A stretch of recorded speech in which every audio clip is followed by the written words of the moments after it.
হ্যাঁ বন্ধুরা, আপনারা কেমন আছেন? আমি ভালো আছি।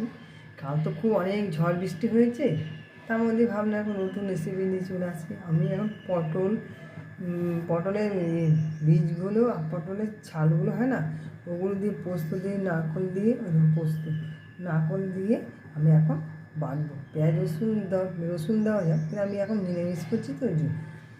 দেখুন, তেলটা গরমে বসিয়ে দিয়েছি, পোস্ত দিলাম, আপনার স্বাদ মতন দেবে, নারকল দিলাম, পটলের বীজ ছাল সব দিলাম, ছালগুলো। হ্যাঁ, এবার হালকা একটু জল দেব, বেশি জল দেবো না, হালকা একটু জল দেবো। এবার পেস্ট করবো। লঙ্কা দিয়েছি, দেখুন এবার বাটার দেখুন হলদে হয়ে গেছে। আমি হলুদ দিইনি এখনো। দেখুন বন্ধুরা, এই যে পেস্ট করে নিলাম পটলগুলোকে, মানে পটলের বিচিগুলোকে আর খোসাগুলোকে নারকল পোস্ত দিয়ে পেস্ট করে নিলাম। এখন এদিকে আসুন, শুকনো লঙ্কা দিয়ে দেবো, কালো জিরে, একটু হিং দিলে ওরা ঝগড়া করছে আমার। কালো জিরে ফোড়ন দিলাম, হিং দিলাম, শুকনো লঙ্কা দিলাম।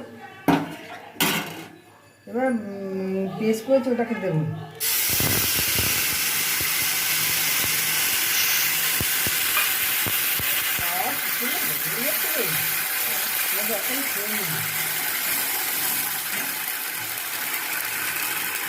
হলুদ দিলাম,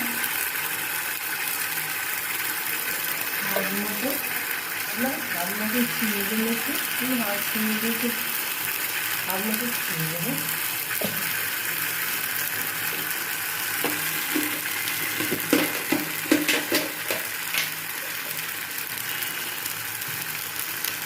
স্বাদ মতো নুন দেবেন। এবার নেড়ে চেড়ে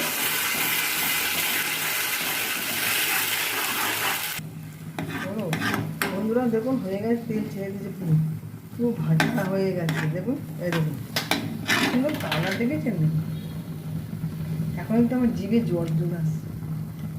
গরম করে ভাতের সঙ্গে মুখে ঢুকিয়ে দেবে, মুখ পুড়ে গেলে কিন্তু আমি দেয়নি। দেখতে থাকুন, দেখুন আমরা বন্ধুরা ঘরে করে খাবে। এই দেখুন